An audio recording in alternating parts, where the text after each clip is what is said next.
Soit avec vous. Évangile de Jésus-Christ selon saint Luc. En ces temps-là, Jésus parlait aux foules du règne de Dieu et guérissait ceux qui en avaient besoin. Le jour commençait à baisser. Alors les 12 s'approchèrent de lui et lui dirent: « Renvoie cette foule, qu'elle aille dans les villages et les campagnes des environs, afin d'y loger et de trouver de vivre. Ici, nous sommes dans un endroit désert. »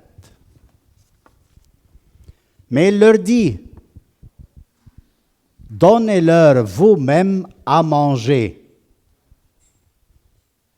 Ils répondirent: « Nous n'avons pas plus de 5 pains et 2 poissons.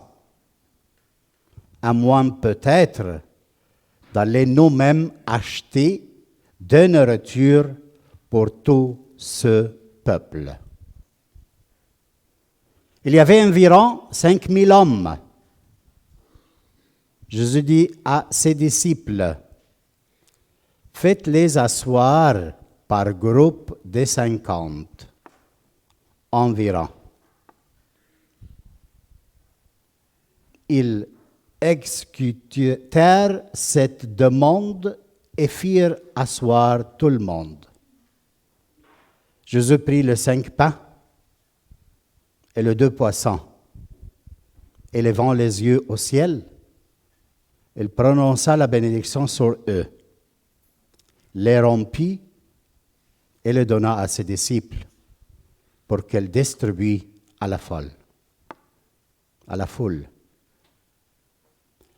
Ils mangèrent et ils furent tous rassasiés. Puis on ramassa les morceaux qui leur restaient. Cela faisait 12 paniers. Acclamons la parole du Seigneur. Asseyez-vous. Bienvenue. Aujourd'hui, c'est la fête de corps, la fête de Sainte Trinité, c'était dimanche passé. Avance avec, non, c'est une semaine. Cette semaine, c'est Saint-Sacrement, c'est-à-dire le corps et le sang de Christ.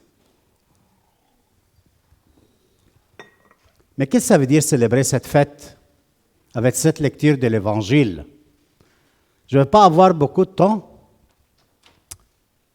La première lecture parlait de Melchisadec. Ça, il faut beaucoup de temps pour expliquer qu'est-ce que ça veut dire cette lecture. Il y a l'air conditionné qu'on fonctionne. Si la porte est ouverte, ça ne va pas. Pero comme vous voulez. Alors, je vous disais que l'Évangile, avec la fête de corps et de sang de Christ, qu'est-ce qu'il vient à faire? Quel est le message qu'elle nous donne, l'Église, dans cette fête de corps et de sang de Christ? Elle dit comme ça, Saint Luc au début. Ils étaient dans le désert, lieu où il n'y a pas ni de manger ni de boire. Et alors, c'est drôle que Jésus commence à parler toute la journée. Et après, quand la lumière, il part et la journée commence à s'ébaisser, il n'a pas arrêté toute la journée. Ok, je vois que tout le monde, ils ont l'attention vers la porte. On finit ça et après, Bon. Merci. Vous pouvez s'asseoir. Merci. Alors, l'air conditionné est fonctionnel, hein? Parce qu'on est nombreux aujourd'hui. Bien. On entre dans le sujet tout de suite. Jésus parlait toute la journée. Qui peut supporter toute une journée à l'écoute? Et après, il n'a pas arrêté pour faire le dîner. Il n'a pas arrêté pour faire du goût comme ça, un apéritif de quelque chose. Travaille toute la journée. Le monde assis, et lui, il parle. De quoi il parle? Il y avait là présent au moins 5000 hommes. Dit Saint Luc, je n'invente pas ça. Ils n'ont pas compté les femmes ni les enfants. Pourquoi? Je ne sais pas, mais c'est ça qu'il y a ici. Alors les femmes, tranquilles, et continuent à écouter. Il y avait beaucoup de monde. Et lui, il parlait de quoi? De règne de Dieu. Mais qu'est-ce que ça veut dire? Il était en train d'expliquer au monde comment Dieu règne sur toi. Et lui, il soit ton roi. Toute la journée. Et conséquence, il guérissait. Alors il y a une parole proclamée, une annonce. Il y a une conséquence de l'écoute, guérissant. Alors, au fond, de quoi il parlait? Qu'est-ce que ça veut dire que Dieu règne sur toi, jeune homme? Qu'est-ce que ça veut dire? C'est-à-dire que tu fais l'expérience que tu es fils de Dieu, que tu es fille de Dieu. Alors, l'expérience que tu es fille de Dieu, fils de Dieu, c'est-à-dire que tu es tellement aimé par Dieu, ton Père, jusqu'au point que tu vois tout ce qu'il fait pour toi est bien. Alors, en parlant du règne de Dieu, on ne parle pas des choses théoriques, mais on parle si dans tes décisions quotidiennes, avec ton mari, avec ta femme, avec tes amis, avec tes enfants, tu as mis Dieu à la première place, oui ou non? Il y a un beau travail à faire, on va gagner beaucoup et ça tombe dimanche. Est-ce que Dieu règne sur moi? Qu'est-ce que je veux décider? Préférer le travail et ne pas aller à l'église avec mes enfants et ma famille? Qu'est-ce que c'est Dieu règne sur toi? Le succès pour tes enfants et leur futur avec le travail et la transmission de la foi à tes enfants. Est-ce que Dieu règne sur toi? Quelle décision tu vas prendre? Dans tous les événements quotidiens, tout ce que tu fais, tu as une décision à prendre.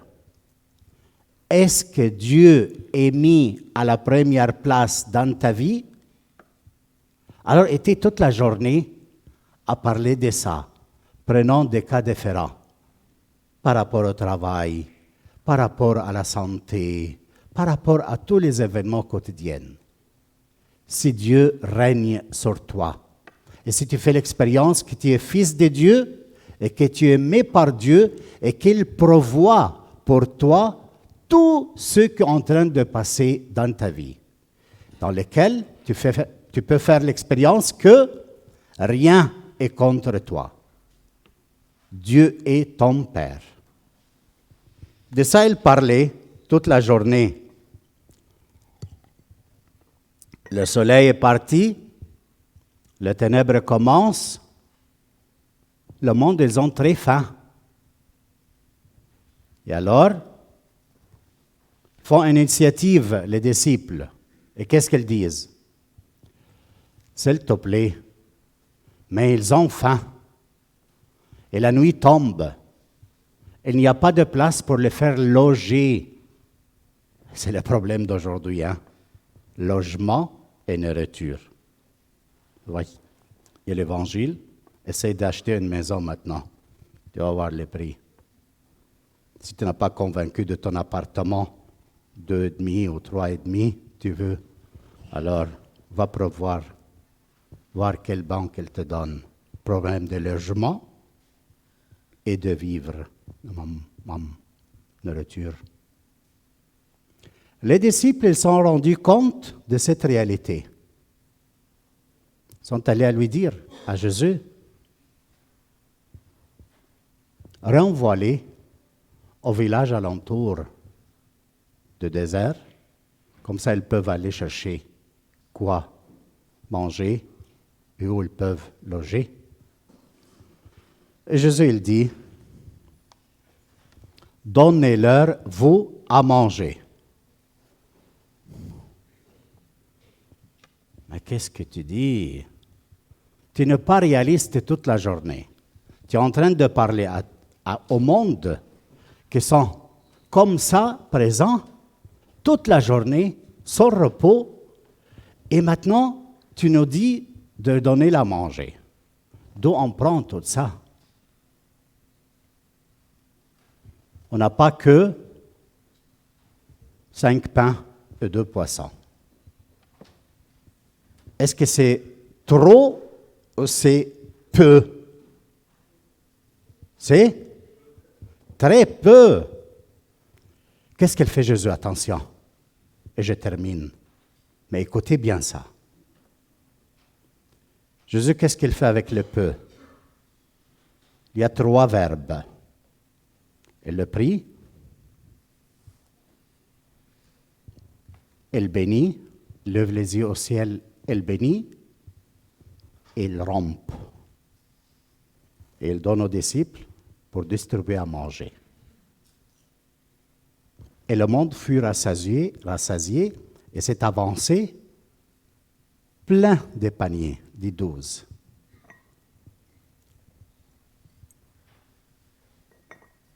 Qu'est-ce que ça veut dire, il a pris?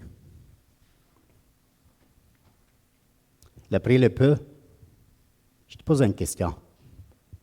Est-ce que tu penses que tu es suffisant dans tes capacités, dans tes forces, pour ta femme et tes enfants à la maison? Ou tu fais l'expérience que tu es peu? Avec ton mari, avec ta femme, avec les enfants, qu'est-ce que tu penses? Que tu rassasies tout le monde et tu es suffisante pour tout le monde? Ou tu fais l'expérience que tu es peu, tu as manqué des choses vers ta femme, vers ton mari, vers les frères de la communauté? Tu penses que tu es beaucoup ou peu? Si tu penses que tu es peu pour ta maison, pour ta famille, heureux toi. Et qu'est-ce que je t'invite à faire? De prendre ces peu que tu es. Prendre à la main. Qu'est-ce que ça veut dire? Te réconcilier avec toi, avec tous tes manques vers ta femme, vers ta famille, vers tes parents, vers... Accepte ce que tu es, première chose. Prends-le. Réconcilie-toi avec ton histoire. Tu le prends. Et après, deuxième verbe, lever les yeux au ciel, il bénit. Tu prends ta réalité en main, le peu que tu es, te réconcilier avec ton histoire, tu lèves les yeux au ciel et tu dis, béni sois-tu Seigneur pour mon histoire, pour ce que je suis aujourd'hui, pour l'éducation que j'ai reçue de mes parents. C'est vrai que je manque beaucoup de choses vers ma femme, vers mes enfants, vers l'Église, vers les activités. Toujours, je suis en état de peu. Je ne peux pas répondre à tout ce qu'il me demande. Mais béni sois-tu pour ce peu. Prends-le dans tes mains comme tu as pris le peu que dans ce moment. Et après que tu fais cette prière, tu présentes le peu que tu es. Il y a le troisième verbe. Elle fait la bénédiction et le rompit. Attention, ça c'est la question. Il y a des mondes ici, se connaît très bien. Se laisse jamais rompre. Il ne peut pas me faire ça. Jamais je l'accepte. Je veux le faire voir. Personne de ces gangs accepte l'humiliation. Être rompu. Mais si tu ne te laisses pas rompre pour les autres, c'est-à-dire que le reste du monde autour de toi, qu'ils ont faim, ils ne vont pas être rassasiés. Parce que Jésus fait une façon qu'il rompe le peu qu'il a reçu, et il se laisse rompre, et après il donne ce peu au monde à manger. Et le monde, avec le peu rompu, ils sont rassasiés. La question, si ton orgueil te permet un jour de devenir un peu humble et tu te laisses rompre, humilier, casser pour les autres. Si tu restes intègre sans être rompu comme le pain, le monde va rester toujours affamé. Ils ont besoin de voir le pain rompu. Comme tu viens à l'église, dans la messe, il y a quoi? 2 parties. Première partie, c'est la parole. On proclame la parole de Dieu. Et qu'est-ce qu'il fait le prêtre? Il rompt la parole. Elle te donne à manger. Il t'a parlé du royaume de Dieu. Et qu'est-ce qu'elle faisait Jésus? Et qu'est-ce que ça veut dire? Qu'il prend le pain et qu'il bénit, et après il le rompt, et l'envoie et le donne à ses disciples. Et ce qu'il va faire dans la deuxième partie, il a mis le pain, il a mis le vin, il va prendre le pain, il va le rompre, écoutez bien, à la messe après, le rompit et le donna. C'est ça qui va se passer, et je donne à chacun. Et c'est quoi que je donne? C'est Jésus-Christ qui accepte d'être rompu, dévisé, consommé. Hey, toi, tu consommes? Non. Tu dois garder ta jeunesse, ta beauté, ton maquillage, tes estimes, tes choses. Et jamais tu acceptes d'être rompu. Ça, c'est la fête du corps et du sang de Christ. Et après, qu'est-ce que vous recevez à la fin? La communion. Mais qu'est-ce que c'est la communion? C'est qu'on mange. Mais la communion aussi, c'est la disponibilité d'être unis dans la famille. Il y a une communion, il y a un esprit qui passe entre moi, ma femme, mes enfants, mes parents qui sont avec moi à la maison, sont âgés avec leurs problèmes, mais il y a un esprit de communion. Tu trouves que les filles et les garçons à la maison sont disponibles à les servir, à prendre le téléphone et les appeler, à voir leurs besoins. Il y a tout un esprit de communion. Et le papa voit ça, il dit « Béni sois-tu Seigneur, parce que tu es en train de passer ». Ça, c'est la communion qu'on reçoit. C'est pas que tu reçois la communion d'ici et tu continues à être maudit avec ton mari. Mais c'est quoi? Quelle communion que tu as reçue? Tu fais des choses comme ça sans comprendre qu'est-ce que tu fais. Et à quoi te sert? Venir à l'église et manger la communion. À quoi te sert? Si tu ne te laisses pas rompre et aller te réconcilier avec ton ennemi, avec celui qui te fait de mal. À quoi te sert? Quelle communion? Ça, c'est la fête du corps et du sang de Christ. La sainte communion. Jésus est uni dans une pain. Vous allez le voir. Ce pain, il va être rompu.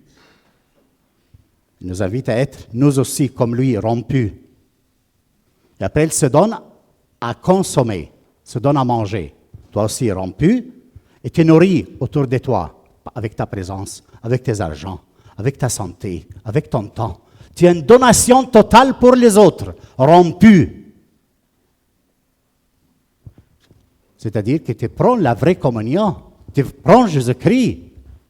Mais si tu le prends et tu restes intact, sans que tu te laisses consommer, pose-toi la question, mais quelle communion? Man! Si tu restes avec ton égoïsme, tu es pour toi. Tu vis pour toi. Tes argents pour toi. Ta santé pour tes choses. Ta maison, ça sert seulement à toi. Jamais ouvert pour acquis les autres. Jamais te laisse déranger par l'accueil de personnes. Parce qu'accueillir des personnes, c'est toujours nettoyer et laver les choses et faire ça et faire ça. Mais non, je n'ai pas le goût. Alors tu es toujours pour toi. Tes petites choses et tu vis là-dedans. Alors attention, quelle communion tu es en train de prendre. Laisse faire ces apparences et sauras la vérité devant toi-même. Sauras la vérité devant toi-même. Présente le peu que tu as et bénis le Seigneur pour ton histoire, le peu que tu es, et lui, il va faire tout. Amen. Tu es d'accord?